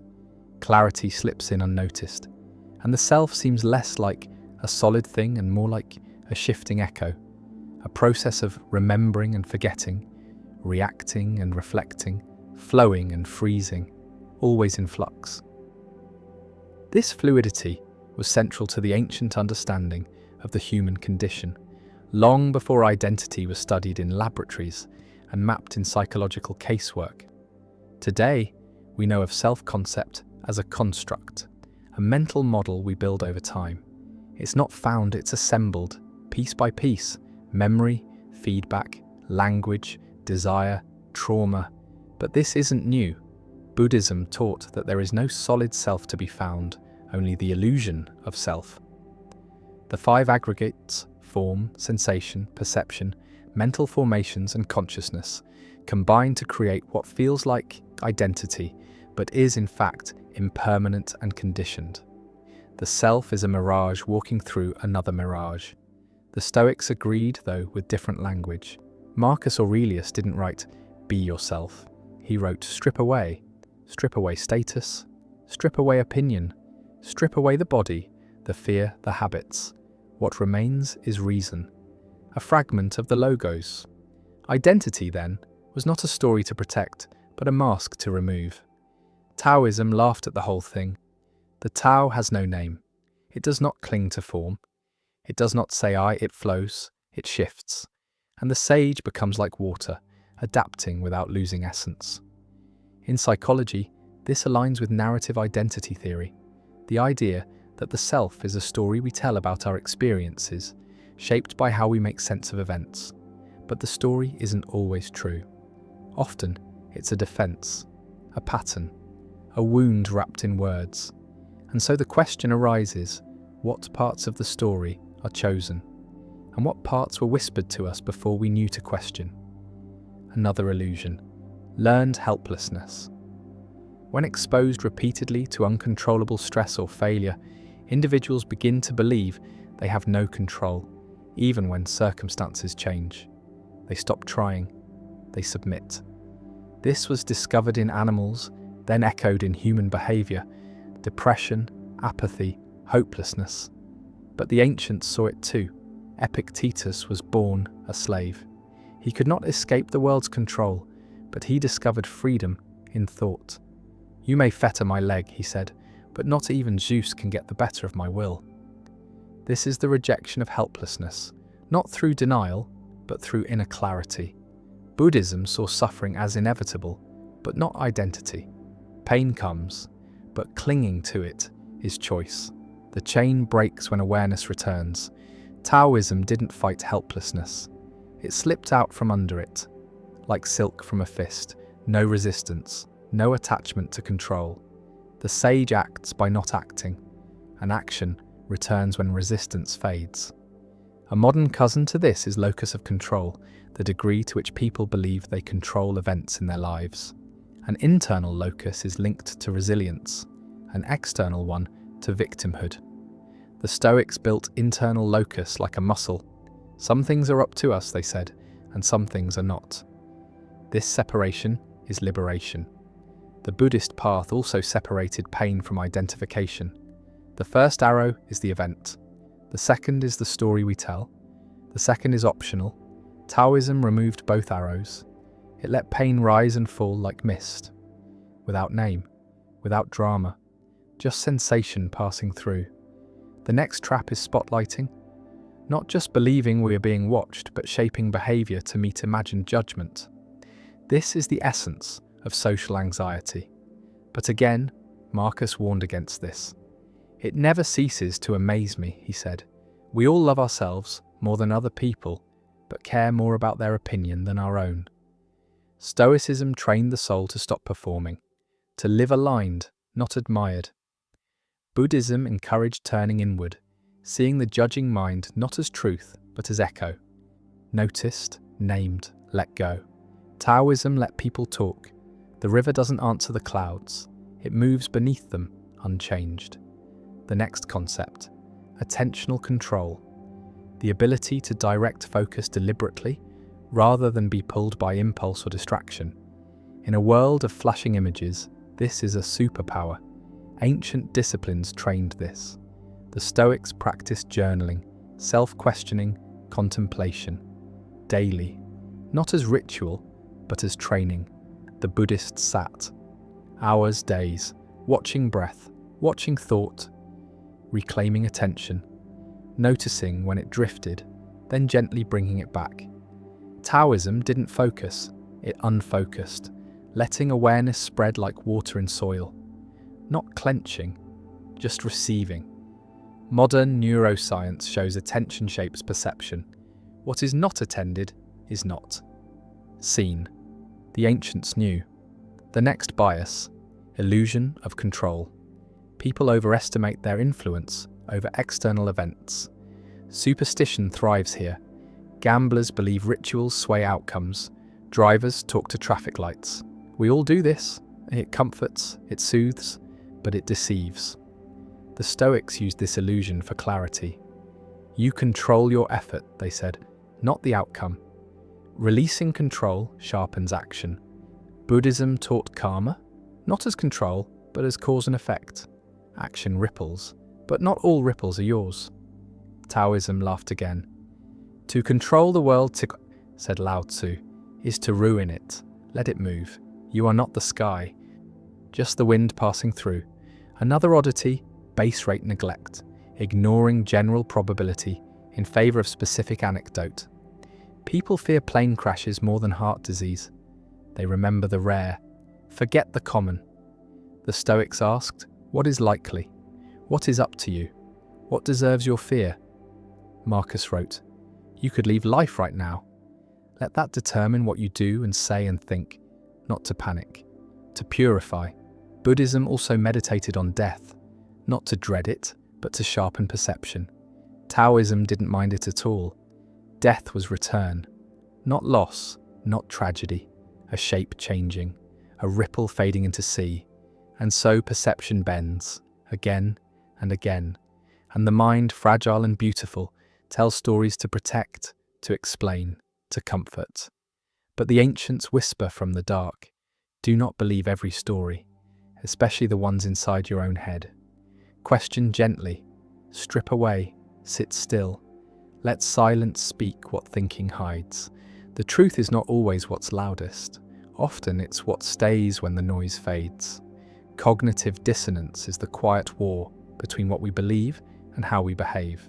It hums beneath the surface of every contradiction, every excuse, every moment of discomfort that comes when action and identity no longer match. It's not just a theory, it's a sensation, tight in the chest, restless in the gut, that haunting sense that something doesn't add up, that we are not who we say we are. And instead of adjusting behavior, the mind often adjusts belief, justifies, rationalizes, rewrites the memory, and so the lie becomes the cure. But the ancients knew this tension. Epictetus said, if you want to improve, be content to be thought foolish and stupid. Because to grow, you must first admit misalignment. You must let go of the story, and most people would rather protect their image than evolve. The Stoics believed that philosophy was not comfort, it was confrontation, not of others, but of the self. Buddhism agreed, but in softer tones. The Four Noble Truths begin with suffering, not to dwell in it, but to acknowledge it fully, to stop pretending. Pretending is the seed of dissonance. Pretending you're okay. Pretending you don't care. Pretending you are whole when you're not. Taoism dissolved dissonance not by resolving contradiction, but by embracing it. The Tao doesn't fix, it flows. A wise person, said Lao Tzu, holds both light and dark, both truth and error, without judgment, without resistance. The river doesn't argue with the rocks, it curves around them. Another echo in the mind, the just world fallacy, the belief that people get what they deserve, that the world is fair, that bad things happen to bad people, and good things come to the virtuous. It is comforting. But it's a lie that helps people sleep, and a lie that makes them cruel. Because if someone suffers, the mind says they must deserve it. Victims are blamed. Fortune is mistaken for virtue, but the Stoics knew otherwise. Seneca said, "Fortune has no rules." A good character, when established, is not easily overthrown by misfortune. Virtue is internal. Life is chaos. The Buddhist path agrees. Karma is not immediate, not transactional. It is not punishment or reward. It is cause and effect, layered, delayed, complex. Suffering is not always earned. Taoism doesn't seek fairness, it seeks harmony. The Tao flows through storm and sunlight without assigning value. It simply moves. Another human twist, the Dunning-Kruger effect. The less people know, the more confident they tend to be. Incompetence lacks the skill to recognize itself, but the wise doubt. The Stoics warned of this arrogance. It is the power of the mind to be unconquerable, wrote Seneca, but not infallible. Humility is the first step. The Buddhist path begins with right view, not certainty, but openness. To admit ignorance is to begin learning. Taoism never claimed expertise. It spoke in riddles, it doubted words. Those who know do not speak. Those who speak do not know. The Tao cannot be explained, only lived. Next distortion, availability heuristic. People judge probability by how easily examples come to mind. If something is vivid, it feels more common. If it happened recently, it feels more likely. A plane crash is more memorable than heart disease, but not more frequent. This affects fear, hope, politics. The Stoics countered this with reason. What is the worst that can happen, they asked. And then, how likely is it? They did not trust emotion, they examined it. Buddhism taught to watch the mind grasp, to notice the pull of fear, the pull of desire, and then breathe. Taoism felt no rush to act. If the mind panicked, it waited. If the image burned bright, it let it fade. The Tao is not alarmed by appearances. Another bias, self-serving attribution. When success happens, we take credit. When failure comes, we blame the world. It protects the ego, but distorts growth. The Stoics reversed it. Own all of it. Own the failure. Own the pain. Because only what is owned can be changed. Epictetus said, "Don't explain your philosophy, embody it." The Buddhist way dissolves the need for blame. Events arise, conditions shift. The self is not solid enough to claim. Taoism laughs. Success and failure are passing states. Victory breeds arrogance, said Lao Tzu. Defeat breeds resentment. Neither are worth clinging to. One more strange turn, the actor-observer bias. We see our own actions as a result of circumstance, but others' actions as a result of character. If we cut someone off in traffic, it's because we were late. If they cut us off, it's because they're selfish. But this is illusion. The Stoics taught to be strict with the self and gentle with others. Marcus Aurelius reminded himself daily, they are mistaken, not malicious. Buddhism said, hatred does not cease by hatred, but by love alone, the Tao does not judge. The river flows past good and evil without preference. The water nourishes both the thief and the sage. Another distortion. Hindsight bias. After something happens, it feels obvious. We say, I knew it all along, but we didn't. Memory rewrites itself. The past becomes cleaner, more predictable. But the Stoics didn't trust memory. They wrote, they recorded, they questioned. Buddhism trained mindfulness to catch the moment, before memory shapes it, to see without story. Taoism never looked back. The past is smoke. The Tao moves only forward. And what of the empathy gap? When in comfort, we forget what pain feels like. When fed, we forget hunger. When calm, we forget rage. This gap blinds us. It makes us unsympathetic, impatient. But the Stoics trained to remember suffering, not out of guilt, but out of solidarity. Buddhism teaches loving kindness, meditation, to feel the suffering of others, to wish them peace. Taoism doesn't force empathy, it returns to stillness. And in that stillness, we feel again, truly, without effort, without story. Finally, moral luck. The idea that chance affects the morality of actions. Two drivers act identically. One hits a child, one doesn't. The act is the same, but the judgment changes. The Stoics called this foolishness. Judge intent, not outcome. Control lies only in choice. Buddhism agreed, karma lies in intention. Taoism doesn't separate intention and action. They arise together, like breath and wind, like wave and sea. And so we return again, through distortion, illusion, protection. The mind in its wisdom creates error, to survive, to soothe. But the ancients whisper still. Truth is not what feels good. It is what endures when all comforts are stripped away. It is the silence after illusion, the breath that remains when all thought falls quiet. Confirmation bias is not just a flaw in logic. It is a quiet craving, a hunger for reinforcement, a need to prove the self right, even if it means keeping the self small. The mind searches not for truth, but for echoes. It scans the world for agreement and filters out contradiction. If someone believes the world is cruel, they will see cruelty in every gesture. If someone believes they are unworthy, they will find rejection in every silence. Ancient philosophers knew this trap long before it had a name. Marcus Aurelius reminded himself each day to expect anger, greed, jealousy, not to grow cynical, but to stay clear. If the mind expects only comfort, it will reject all truth that stings. But truth often stings before it heals. Buddhism taught that perception is shaped by desire.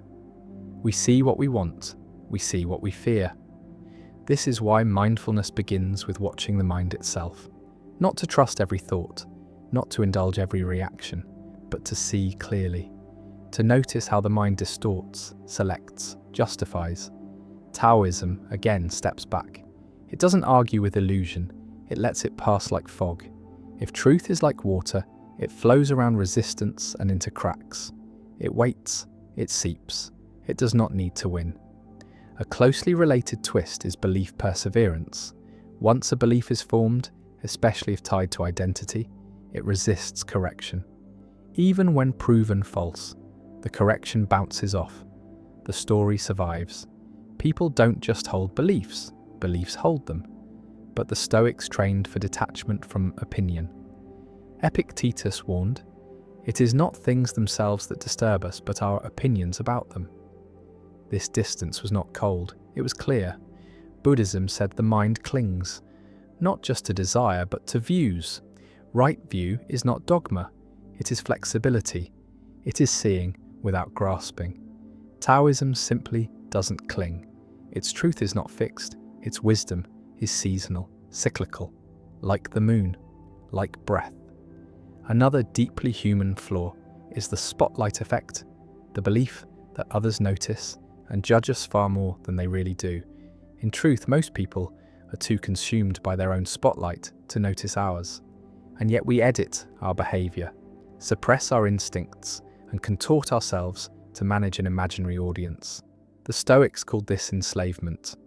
"It is not death that a man should fear," said Marcus, "but never beginning to live. To live only through the eyes of others is to live as a shadow." Buddhism taught detachment from ego, not to erase self, but to loosen its grip, to stop acting from fear of exposure. Taoism again offers a gentler mirror. It teaches to move like the wind, unconcerned with shape, to bend without fear, to stand without show. Another illusion is the curse of knowledge. Once we know something, we forget what it was like not to know. Teachers assume understanding. Experts forget the beginner's confusion. But the Stoics practiced humility. They believed in teaching by example, not superiority. Epictetus reminded, even the wise were once foolish. Buddhism taught beginner's mind, Shoshin, to remain open, to remember the first step. Taoism speaks in riddles to bypass knowledge, to invite confusion as a teacher. It does not explain, it reveals, slowly, like dawn.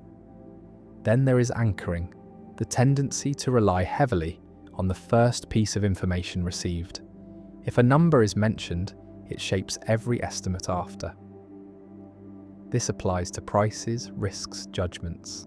The Stoics trained to see through appearances. Marcus would write, "Strip it down, see it without its story. A throne is wood and cloth. A crown is metal. A reputation is wind." Buddhism practiced deconstruction, to see beyond form, to peel away layers of meaning. Taoism doesn't name. The name that can be named is not the eternal name. The less fixed something is, the more real it becomes. Another strange twist is reactance, the desire to do the opposite when freedom feels threatened. Tell someone they must not do something, and it becomes all they want to do. This is not rebellion, it is resistance to control. The Stoics responded with internal freedom. No man is free who is not master of himself. If the mind reacts, it is not free. Buddhism noticed the same. Craving arises when we are told to abstain. Aversion arises when we are told to accept. Freedom lies in stillness. Taoism didn't forbid, it didn't instruct, it moved, and its movement taught. Another trap is the mere exposure effect. The more we see something, the more we like it. Familiarity breeds comfort. This is how propaganda works. This is how nostalgia forms. The Stoics were wary of comfort. Comfort softens clarity. Seneca warned that luxury weakens the soul. Repetition does not make something right. Buddhism taught this through silence, through sitting with unfamiliar truths, through being with discomfort, until it becomes neutral. Taoism said nothing. It let the old become new. It let the new become strange. And in that dance, the mind resets. There is also the framing effect. The way information is presented changes how it is received. 90% fat-free sounds better than 10% fat. Lives saved sounds more noble than deaths prevented. But the Stoics didn't care for frames. They sought essence. What is this really? Was their constant question. Buddhism stripped language from experience. Feel the breath, not as success or failure, just breath. Taoism laughed at framing. It didn't see life as gain or loss, just motion, just change. Another error is status quo bias, the preference for things to stay as they are. Change feels risky, so we settle. But the Stoics believed in purposeful disruption. Sleep on the floor, eat simply. Remind yourself that nothing is owed. Buddhism taught impermanence. Everything changes. Resisting this brings suffering. Taoism doesn't resist change. It is change. It is the flow itself. One more twist, negativity bias. Negative events affect us more strongly than positive ones. One insult outweighs 10 compliments. The Stoics trained gratitude. Daily, not for pleasure, but for resilience. Buddhism taught compassion as antidote. Taoism balanced dark with light, yin with yang, not to cancel, but to complete. So the mind continues spinning patterns, seeking control, protecting the ego. Ancient philosophy was not distant from these flaws. It was designed to meet them, not in theory, but in practice, because nothing has changed. The human mind is still ancient, still frightened, still searching, and still able to see. The mind has a habit of completing what is incomplete, of filling gaps with assumptions, of finishing sentences never spoken. This is the Gestalt principle of closure, the psychological pull to see wholeness where only fragments exist. A circle with a gap is still perceived as a circle. A person with missing information becomes a story, invented and smoothed until it feels real. But this mechanism, elegant as it is, breeds misjudgment. We don't just complete shape, we complete people. We fill in intentions, emotions, motives, and often we are wrong. The Stoics warned against quick conclusions. Epictetus said, "First learn what is being said, then pass judgment." But most skip the first step. The Buddhist mind watches without naming. It notices without labeling. It does not rush to closure. It sits with the unfinished, with the partial. It allows questions to remain questions. Taoism teaches the power of the uncarved block. Potential, not precision. Mystery, not mastery. The Tao does not force completion. It honors the open-ended. Another illusion, the Zeigarnik effect. Unfinished tasks stick in the mind longer than completed ones. Loose ends linger. The undone is louder than the done. But this doesn't just apply to chores. It applies to conversations, to apologies never given, to relationships with no clean ending. The mind replays, the loop stays open, but Stoicism suggests internal closure. Forgive without apology. Decide without consensus. End the loop from within. Buddhism dissolves the loop. Attachment keeps it spinning. Letting go ends the noise. Taoism does not bind itself to timelines. What finishes, finishes. What doesn't, dissolves. The next distortion, the endowment effect. We value what we own more than what we don't, even if the object is identical. A mug we own feels more valuable than one we do not. But the Stoics practiced dispossession. Do not attach yourself to anything, Marcus wrote, as if it were forever. Buddhism taught non-ownership. Clinging is the cause of suffering. Things pass through. Taoism again does not possess. The sage uses, but does not own. Acts, but does not hold. The object is not the self. Ownership is vapor. Another bias is sunk cost fallacy. Continuing a behavior because of past investment. Time, money, emotion, even if the path is no longer wise. Staying in a relationship, a job, a belief, just because we've already given so much. But ancient minds saw through this trap. Epictetus said, "You are not disturbed by things, but by your view of them." The past does not own you. Let it go. Buddhism releases attachment to time. The past is smoke. Taoism moves like water. If the path becomes stone, it turns, without guilt, without justification. Another trap, groupthink. When the desire for harmony overrides critical thinking, when dissent is silenced, when agreement is worshipped. But the Stoics taught independent judgment. Don't waste what's left of life, Marcus warned, on the opinions of others. Buddhism encouraged Sangha, community, but not conformity. Each person must walk their own path. Taoism never seeks consensus. It aligns with nature, not with crowd. Another shadow of the mind, false memory. The brain does not record like a camera. It reconstructs. And each reconstruction is an interpretation. Eyewitness testimony is unreliable. Childhood is shaped by retelling. Trauma is coloured by repetition. But the Stoics didn't trust memory. They trusted clarity. What matters now? Buddhism observed memory as thought, not truth. A flicker, a passing. Taoism sees memory like mist, present but not solid. Another concept is priming. Exposure to one stimulus influences response to another. Show someone the word old and they walk slower. Show them rude and they interrupt more. The mind is suggestible, easily nudged. Stoics guarded their inputs. Control the environment, control the mind. Read philosophy daily. Avoid the trivial. Buddhism carefully selected stimuli. Sound, image, breath. Attention is a garden. Weed it. Taoism avoids pollution of thought. The sage surrounds themselves with quiet. And from quiet, strength. Next, attribution bias.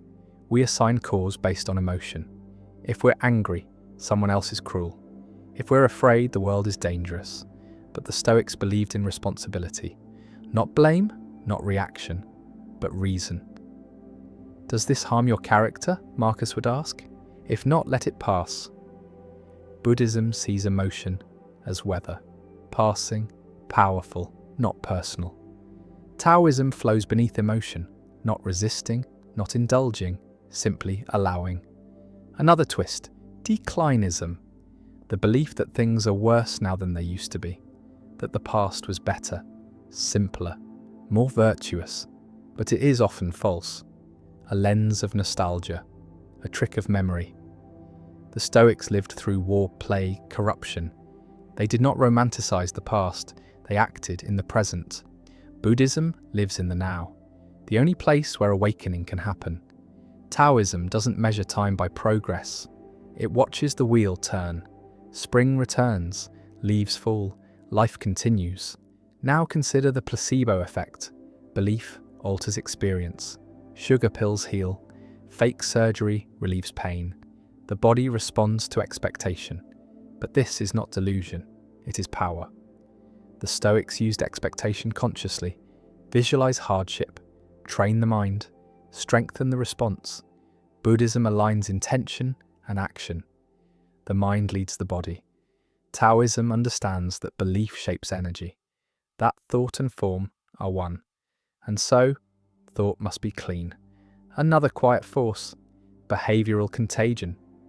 People mimic, emotions spread, laughter, yawning, anger, fear. The Stoics warned, associate with those who lift you.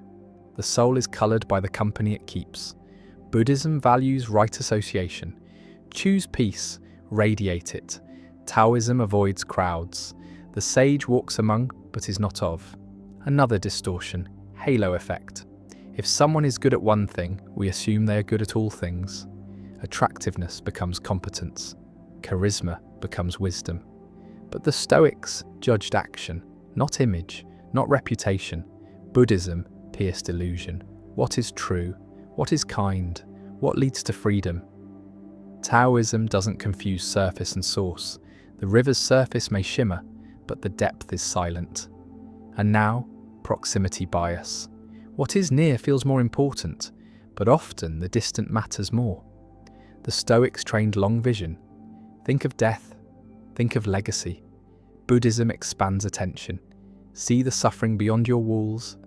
Taoism watches the whole, the dance of sky and root, all connected, all relevant. And so again, the mind weaves its web, of tricks, of patterns, of protection. But the ancients did not fear this complexity. They welcomed it, studied it, transcended it, because to know the mind is to stop being ruled by it. And in that space between illusion and awareness, freedom begins. And so we reach the final breath of this long, quiet unraveling, a drift through ancient wisdom and modern mind, through the illusions that shape our sight and the truths that wait beneath. One final turn, ego depletion. The idea that self-control is a finite resource, that the more one resists, the weaker that resistance becomes, like a muscle trembling from overuse. In psychology, this explains decision fatigue, why willpower fades, why late-night choices lean toward indulgence. But long before lab studies, philosophers trained for this, not with science but with structure. Marcus Aurelius woke each day expecting hardship, not to be grim, but to preserve strength. He knew resistance burns energy, but preparation builds it. Buddhism taught discipline through compassion. The Eightfold Path is not a cage but a compass. It directs without draining. Taoism sidesteps depletion. It does not resist the world. It bends, flows, adapts. The reed survives the storm, not by strength, but by softness. And the modern mind forgets this. It tightens, it fights, it clutches every thought as truth. But the ancients watched their minds as one watches clouds, with patience, with awe, with distance. Now consider the concept of hedonic adaptation, the tendency for happiness to return to baseline, no matter how high the peak. A new car, a raise, a victory. They shine, then fade. Pleasure becomes normal. The thrill wears thin. But the Stoics trained for this. Negative visualization. Imagine loss before it happens. Picture absence. Feel the hollow. Then what remains is gratitude, not born of gain but of awareness. Buddhism teaches equanimity, not indifference but balance. Joy is allowed, but it is not chased. Pain is felt, but it is not clung to. Taoism accepts the wave. It rises, it falls. It needs no anchor, just presence. Another distortion, the IKEA effect. People value what they build more than what they're given. Investment breeds attachment. Effort creates illusion. But the ancients separated effort from identity. Stoics did not seek reward. They sought alignment, to act rightly for its own sake. Buddhism dissolves ownership of action. Do the work, let go of the fruit. Taoism doesn't build monuments. It moves through life without residue. Next, moral licensing. When doing something good gives permission to act badly later. A donation justifies cruelty. A workout excuses excess. But the Stoics warned, virtue is not transaction, it is constant. It does not bank credit, it renews each moment. Buddhism sees this as ego trickery. Self-righteousness is poison. Taoism has no ledger. The Tao flows without calculation, without debt. Another bias, the illusion of transparency. The belief that others can see our thoughts, feel our fear, know our shame. But they cannot. Our inner world is hidden, often painfully so. The Stoics said, you have power over your mind, not outside events. So stop assuming others know. Speak clearly, act cleanly. Buddhism teaches right speech. Say what is true, say what is kind. Don't expect mind reading. Taoism says nothing. It speaks through presence, not performance. Then comes the empathy gap. We underestimate the power of visceral states, pain, hunger, fear on our choices. From a place of calm, we judge those in crisis. But the Stoics trained with hardship, fasted, endured cold, simulated loss. So that judgment softened and empathy grew. Buddhism practices metta, loving kindness. It imagines others' suffering, not to pity, but to understand. Taoism connects all things. Your pain is not separate from mine. Another trick, temporal discounting. Valuing now more than later. A small pleasure today outweighs a great reward tomorrow. But Stoicism builds endurance, patience. If it is not right, do not do it, said Marcus. If it is not true, do not say it. Buddhism cultivates mindfulness of cause and effect. Actions ripple. Wait. Taoism is not in a hurry. The seed becomes tree in its own time. Another distortion, illusion of superiority. Most people believe they are better than average, kinder, smarter, more honest, but this math does not add up.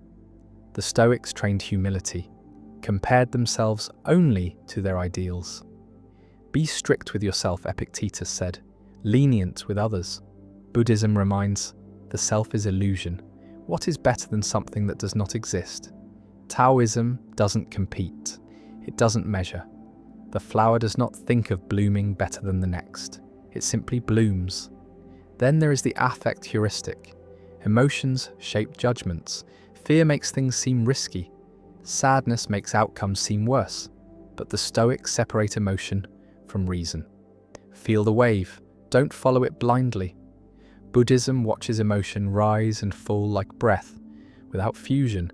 Taoism lets emotion pass like water over stone. It flows, it leaves. One final turn, the backfire effect. When presented with contradictory evidence, beliefs can become stronger. Correction triggers defense, identity is threatened. Walls rise, but the Stoics taught ego surrender. Let go of needing to be right. Seek what is real. Buddhism invites the same. Surrender illusion. Taoism does not defend, it yields. And in yielding, it overcomes. So here we are, at the edge of this long path. 100 concepts, ancient and modern, tangled like roots of the same tree. Each one a mirror, each one a whisper. The human mind is strange. It clings, deceives, distorts. But it is also capable of clarity, of stillness, of gentle power. The Stoics gave us strength, Buddhism gave us awareness, Taoism gave us surrender, and psychology, modern as it may be, is just the echo of these old voices, shaped by numbers, filtered through data, but still, at its core, searching for what was already said by candlelight 2,000 years ago. So let this be the reminder: wisdom does not age. The mind has always been crooked, the path has always been winding, but the way through is simple. Watch, question, let go, breathe, again and again, until the mind softens, until the illusion lifts, until the silence returns, and truth, that quiet, ancient truth, speaks without sound.